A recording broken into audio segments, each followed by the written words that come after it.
Good morning and welcome to the KVIFF talk with Ben Rivers, whose tribute we are showing this year in KVIFF, and we are very happy to.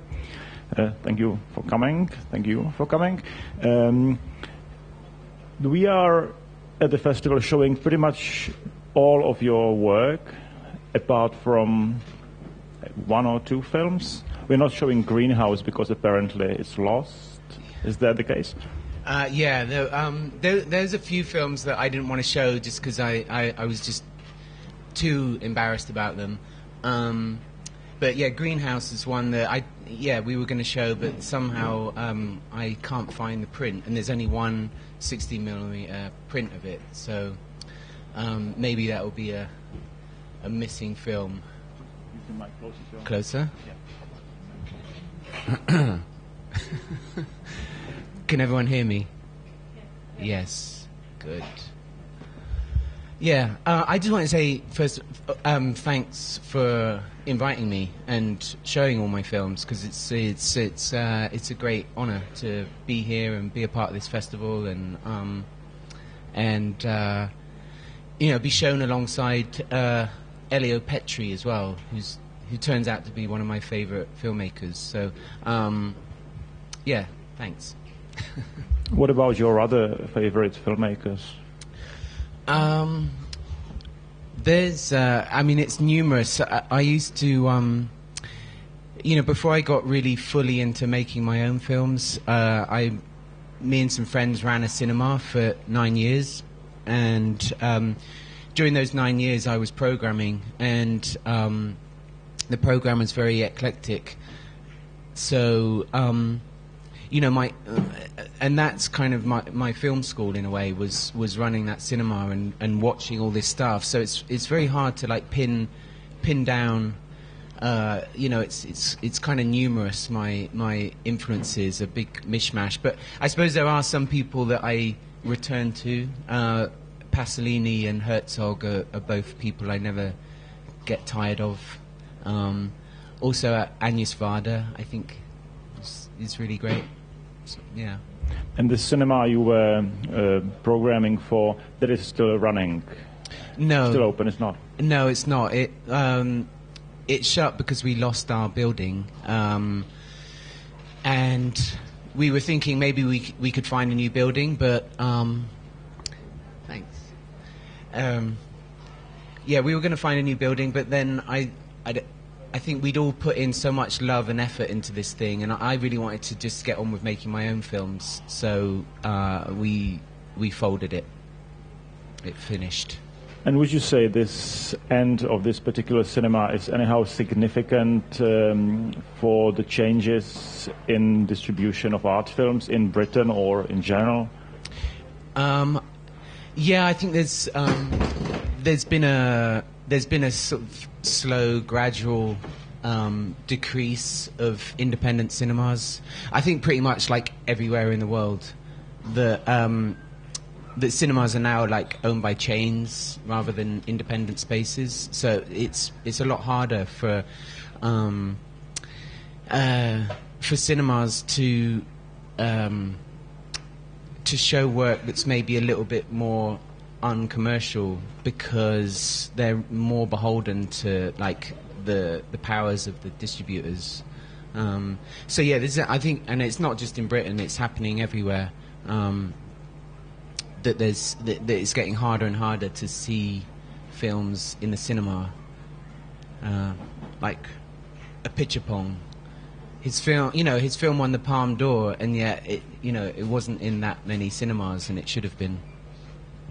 What kind of cinemas and places would you say your films are most frequently shown these days?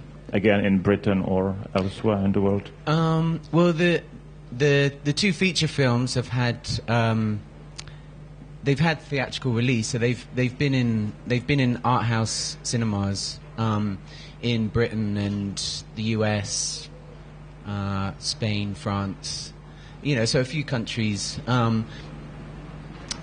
But with the shorter films, it's mainly film festivals and galleries. I show at least half the time. It's kind of split. My my sort of exhibition is split between sort of 50-50 between the cinema and the gallery world. So, which is obviously a very different way of looking at films. And in the context of film distribution these days, would you say the role of film festivals is anyhow shifting in the context of distribution of art films? Would you say the film festivals are getting anyhow more or less significant? Well, it has to become more significant. It has become, and it needs to continue to be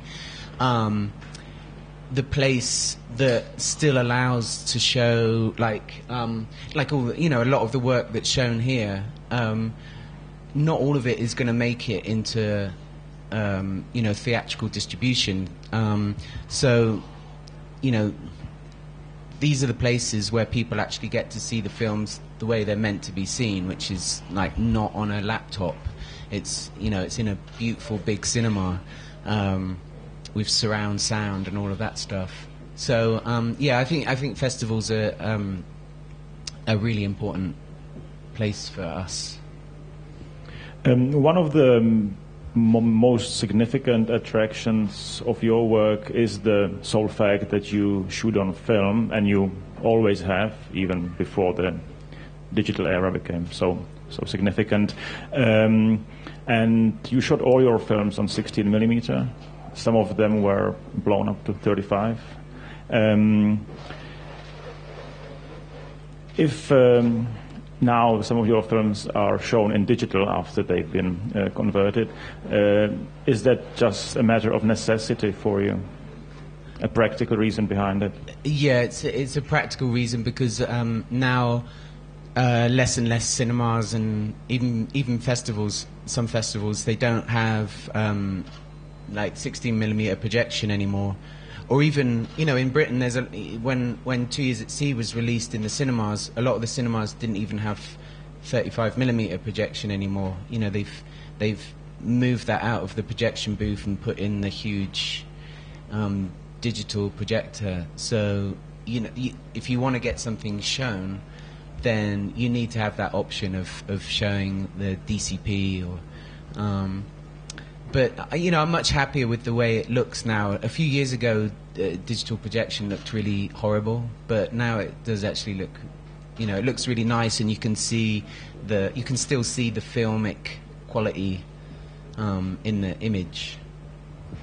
Is there anything at all that attracts you in digital, in the medium? Whether maybe a practical reason, something that can be achieved only with digital, or something regarding the aesthetic qualities? Not really. I think if I had to make a film on digital, I'd really have to rethink my game. And I haven't quite done that yet. Film is my medium, and it's something I'm very comfortable with, and I've learnt ways to use it, and I think it reflects well the sort of people and environments I like to film. At the moment, digital seems to, as a format to shoot on, it feels too outside of what I'm doing. It's a bit too clean. For me, I like dirty things. I like earth, and I like getting my hands dirty, and having something to hold, and digital has this like kind of immediacy which is unnerving to me. Like you're looking through the camera and you see this, and this is exactly what you're going to get. There's no surprises. And I think I like film because there's always these surprises that happen with it. There's been something that people who've been coming to the screenings here might have already noticed, the practical aspect of shooting on film. Could you talk a bit more about it? We know that you develop the films at home in your sink, and we know that very often when you shoot the films, there is a long period of time before you actually develop them and see them. Has that been the case always? Yeah, pretty much.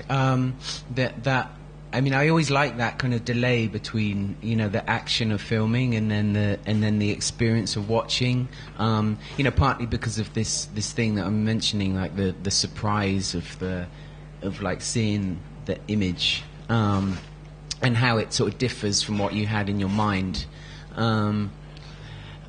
Yeah, I think it's something that's become kind of built into my sort of process, or the processes of making film, and its inherent kind of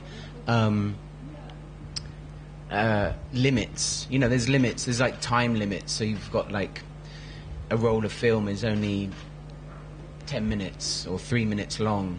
So you have to work within those parameters, and I like those. I like having those kind of parameters or rules to work to. You know what I mean? So unlike, you know, a digital file which you can like film for an hour, 2 hours now, and I like these kind of limitations that you get, the practical limitations. So yeah, there's a whole bunch of reasons why I kind of use this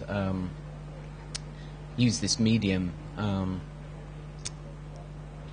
I also really like it. I like the look of it. And speaking of practical reasons, you also shoot most of your films by yourself, but there's been a couple of cases where you actually collaborated, most significantly the second feature which you did with Ben and Russell.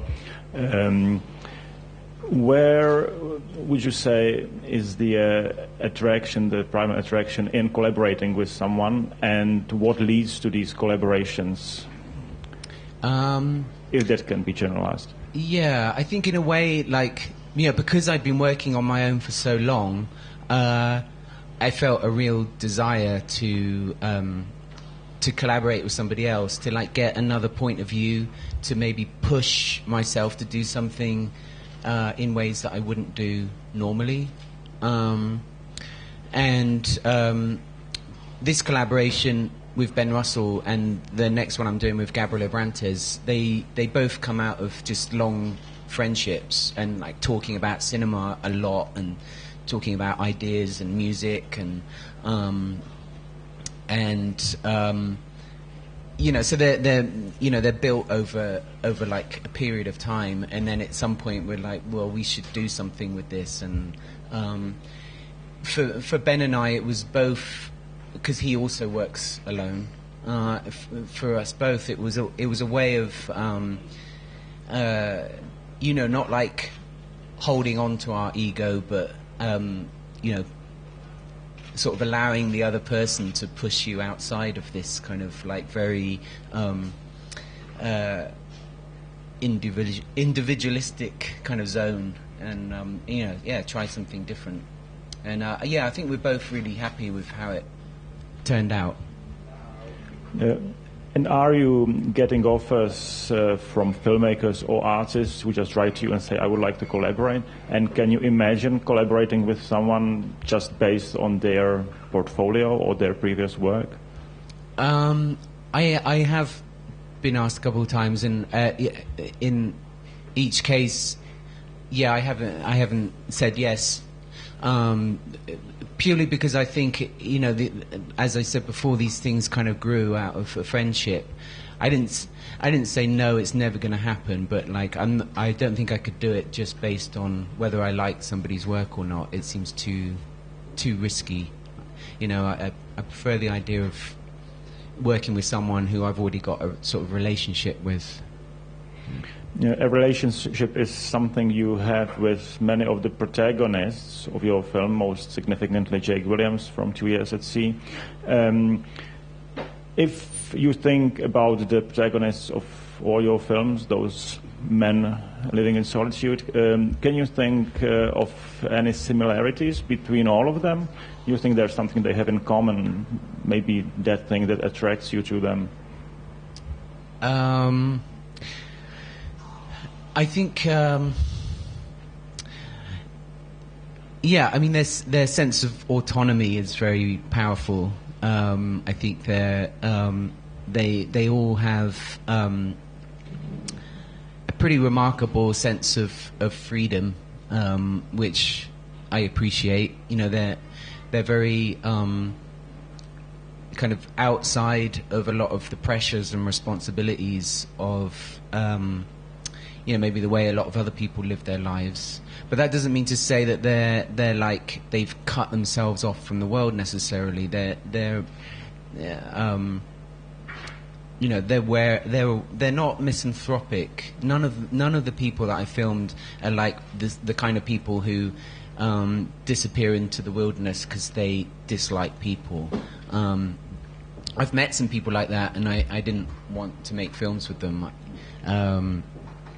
They're the people that I film. They all actually really like other humans, but they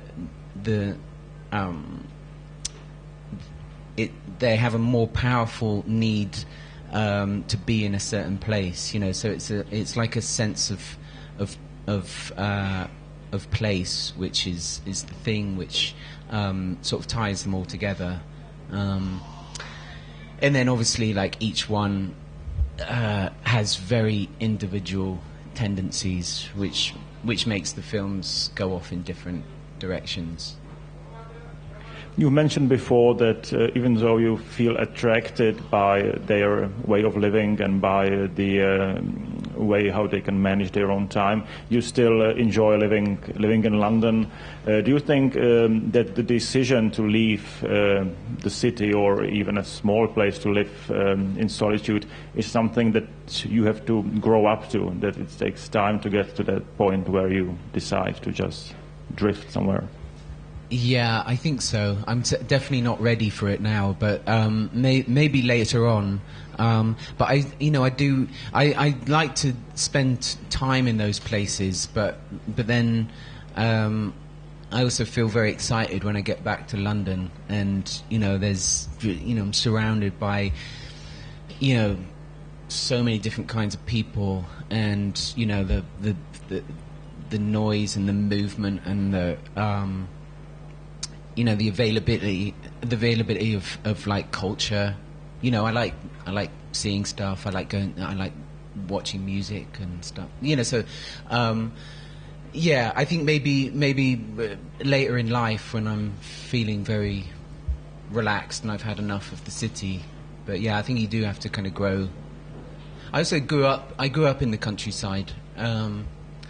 So usually where you grow up, you want to leave, or you want to disappear from that place.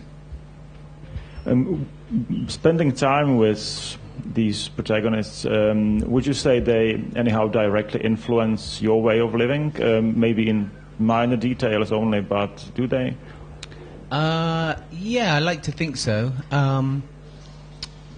In different ways. I guess I've become more conscientious of certain ecological things, waste, or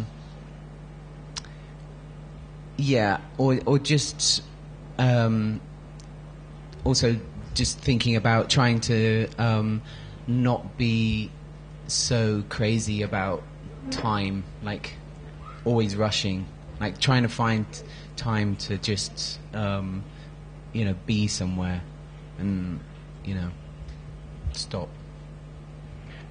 And I would say that the pace of your films is something that the viewer, once the viewer accepts it, is done in a way that it can in fact influence or at least make the viewer stop for a bit and maybe think about the notion of time, and not only filmic time but also the time of our living.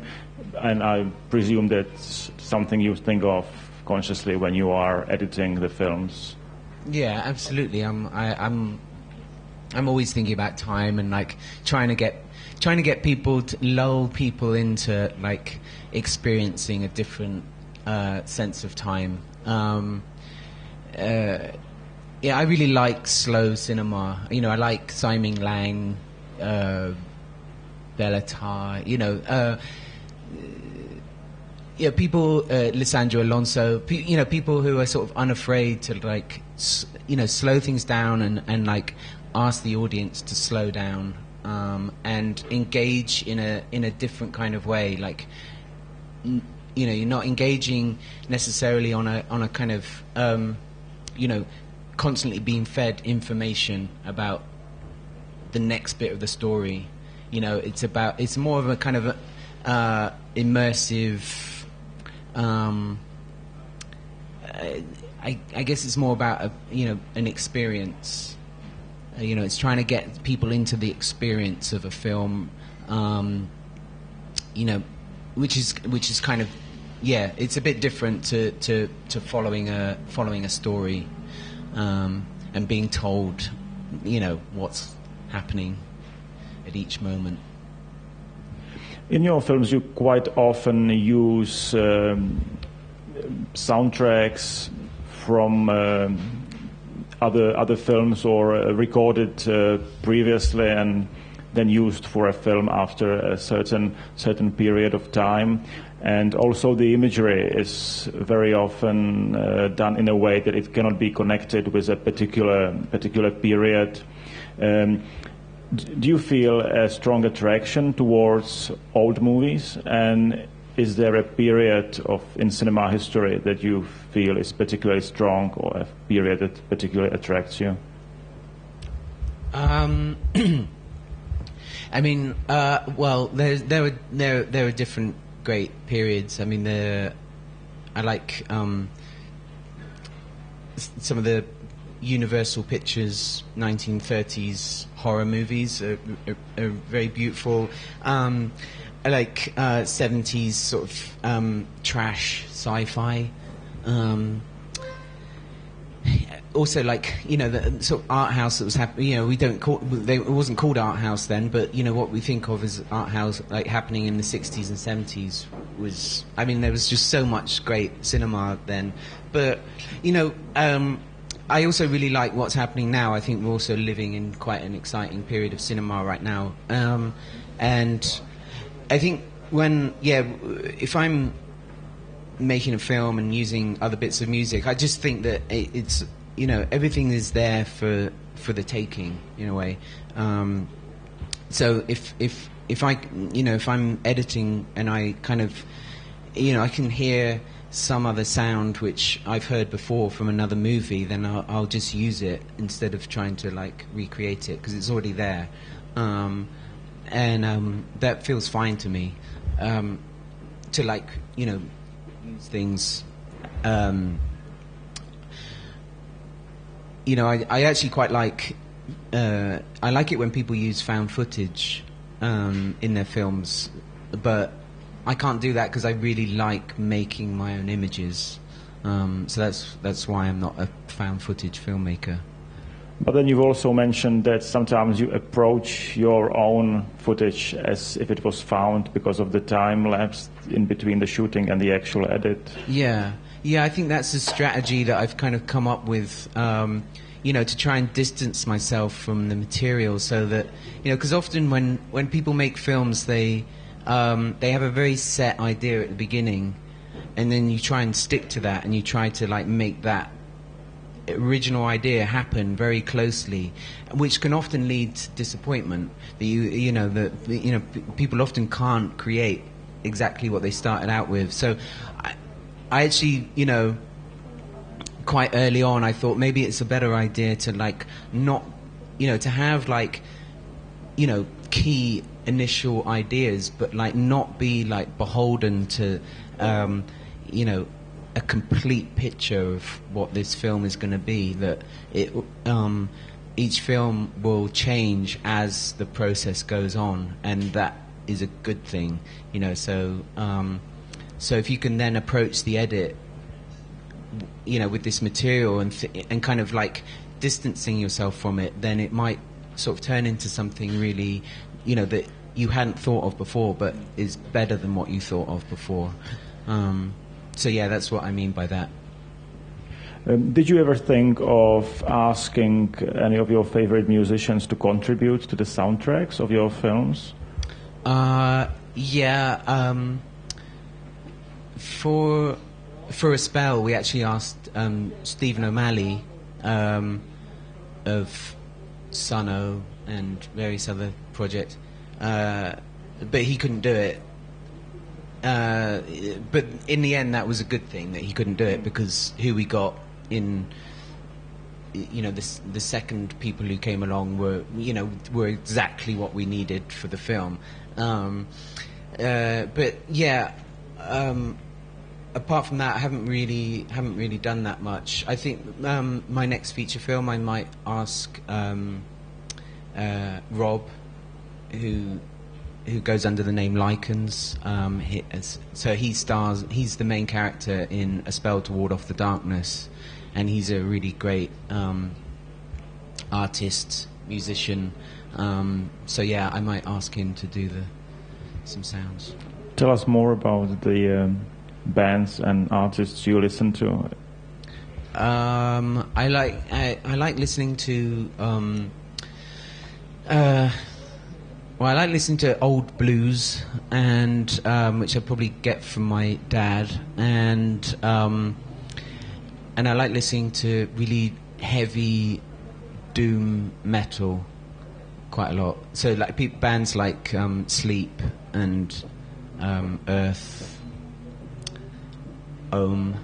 Very kind of slow-paced music. Yeah, like slow-paced music to go with my slow-paced films, and often I listen to this music when I'm editing as well. To I don't know, maybe to give courage for that sense of pace.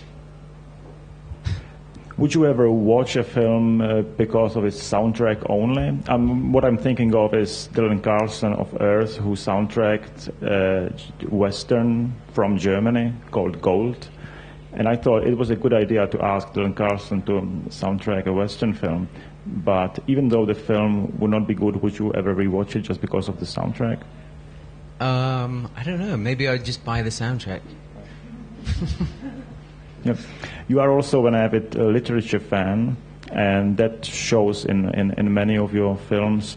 What were you reading during the festival here? So it was a book numerous times.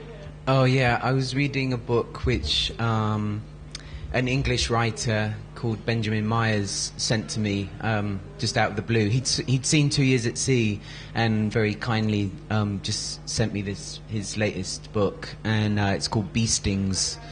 And it's quite an amazing kind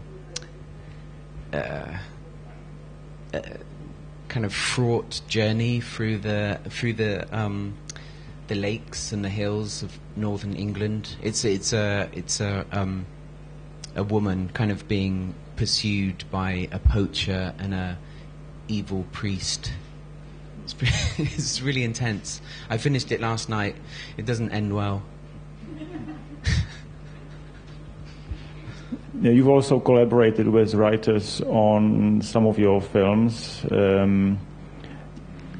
When you approach someone to collaborate, let's say on the script or on the text, what are the criteria? What is the feeling when you decide? I worked with this guy Mark von Schlegel, who he started off more as like a theoretical art writer, and kind of moved into writing sci-fi novels. And I read one of his novels, and I really liked it because it's called Venusia, and the language in it was quite sort of full of hyperbole. It's quite over the top, and I liked it. So I thought he was the right person that I needed to collaborate with to write the kind of text that I had in my mind, but maybe not the skills to construct it the way I wanted. So I just got in touch with him, and he and our initial kind of back and forth was just exchanging book titles and talking about the different kinds of books which I'd been thinking about when thinking about the film Slow Action. So I was reading all these kind of Victorian utopian novels. People often like these adventures about people trying, finding Shangri-La or whatever. Jules Verne. So it was a kind of back and forth talking about different kinds of literature, and then it sort of grew from that. To round things up, you tend to work on a number of projects at the same time, and I presume you are not pressed by any deadlines, any scheduled release dates. Never, right? Not even with a spell. Well, they wanted us to get it ready for, in time for Cannes, but we didn't. And anyway, I don't. Yeah, or maybe we did, and they didn't accept it. Yeah, maybe. I think that was the. Yeah, so we showed it in Locarno, which was great. But no, most of the time it's always some of the short films, they're commissioned for a museum or gallery show. So then there are some deadlines. One of my next films has a deadline because it's got to be ready for a show in September. So what are the films that you are working on now? I'm working on 4 films at the moment. There's a short narrative film that I'm making with Gabriela Brantes in Portugal, which I'm shooting in a couple of weeks, 3 weeks. It's a kind of comedy set in the future. I'm making a kind of home movie, sort of portrait of my house.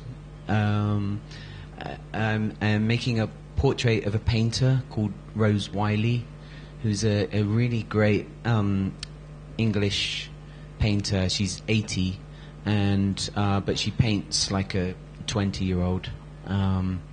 It's so full of energy, and that's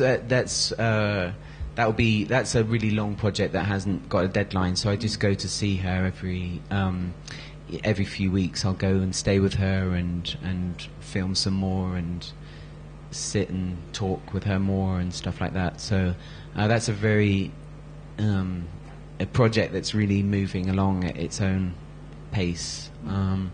And then I'm working on another feature film in the winter, which is too complicated to talk about. All right, well, we are hoping to be able to see these films in Karlovy Vary in the coming years. Thank you for coming. Thanks.